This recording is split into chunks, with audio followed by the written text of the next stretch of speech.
What's up, guys? Back with another movie review. Today I've got another movie from the original Invisible Man series, and this one is The Invisible Man Returns.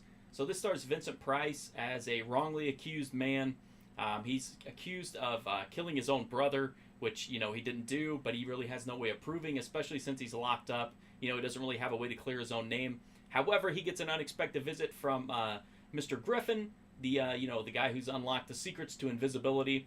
He visits Vincent Price at the jail, slips him the serum, and, voila, all of a sudden Vincent Price is gone. He's able to escape thanks to the invisibility, and he's able to go out and try to clear his own name. Meanwhile, Griffin has to try to figure out a way to keep Vincent Price from going insane, because as you know, if you're a fan of the series, if you are under the influence of the serum for too long, you start to go mad. And while he is innocent of murder at this time, if the serum starts to take control of his mind, he's liable to turn to violence. And that's the basic premise here. Vincent Price trying to clear his name, the doctor trying to, find a cure to keep him from going mad in time as well. So this is obviously not as good as the original Invisible Man, which I still think is one of the best of the Universal Monster movies. But it is a really solid movie. It's got some definitely B-movie appeal. Vincent Price is really good, and surprisingly, he plays a good guy, which is, pretty rare, but it's fun to see. He was a great choice for the role because, again, in the original movie, the Invisible Man is not actually seen that much because he's, invisible after all. But he has the voice and, just the presence, even though you don't see him. He just has really good, screen presence. And I especially love the scene where he interacts with the Scarecrow. He has, an entire conversation with the Scarecrow while he steals his clothes. I just thought it was a really cool scene, and one that, Vincent Price has just enough, craziness to make it really, really bizarre and funny, but also he treats it with such sincerity that it also kind of rings true too, which is not an easy thing to do when you're stealing clothes from a Scarecrow. Cedric Hardwicke is in this. Vincent Price, as I said, I think the performances in this are pretty good, but they are kind of B-movie-esque, which is fine. As always with the Invisible Man movies, there's some really cool special effects on display. And that's really the draw here is, do you want to see more Invisible Man special effects, and do you want to see Vincent Price? I think that's the main, reason to come here, because again, it's not as good as the original, but it is one of the better movies in the series, I think. Certainly better than Abbott and Costello Meet the Invisible Man.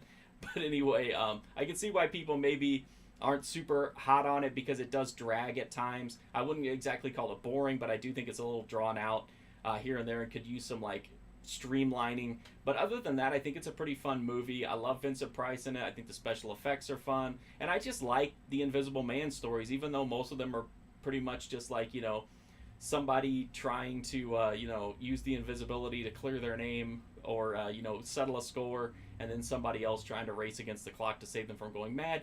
It's a very familiar territory, but I think it works on a B-movie level. So if you like, if you like the Invisible Man series, if you like, old school sci-fi B movies, this one isn't really scary by any means, so I don't know if I'd classify it even as light horror. It's more of a, suspense thriller with a little bit of sci-fi in it because of the invisibility potion. But the main reason to me, above even the special effects, is Vincent Price. He's just really fun here. And again, to me, the scene where he talks to the Scarecrow makes the whole movie worth checking out, just that one scene. So that's my review of The Invisible Man Returns. I know it's probably one that'll get overlooked because a lot of people will just stick to the main entries in the Universal Monster series. But I think it's one that's definitely worth checking out if you like The Invisible Man and you're a fan of Vincent Price, or just you like old school special effects. If you want to read my full write-up of The Invisible Man Returns, you can do that at markfusion.com. I also have reviews for the entire old school Invisible Man series there. I think there's 6, so all the way from Invisible Man all the way to Abbott and Costello Meet the Invisible Man are all covered there. So you can check those out, as well as tons of other Universal Monster reviews, classic horror reviews, basic horror reviews, all kinds of stuff on there. I'm also on Instagram, Twitter, and Twitch at MarkFusion if you want to follow me in any of those. Also at Letterboxd, where I diary what I'm watching, get an idea of what might be coming to the channel soon, make suggestions or ask for something to be bumped up the list. But the best way to help me out, as I always say, is just to hit that sub button. It's a free, easy, direct way to support me. Help me to keep watching all these movies, making all these videos, and talking to you guys about these movies. So, if you like the videos, please do drop a sub. I would greatly appreciate it. And also, watching older videos is a huge way to help me out as well. It may not seem like it, but I assure you that it is. There's some other Universal Monster reviews in the lineup, as well as tons of other horror, hundreds and hundreds of movie reviews. So if something catches your eye, just know that watching them helps me out. Thank you so much for watching this video, though. I do greatly appreciate it. Hopefully I'll see you guys soon.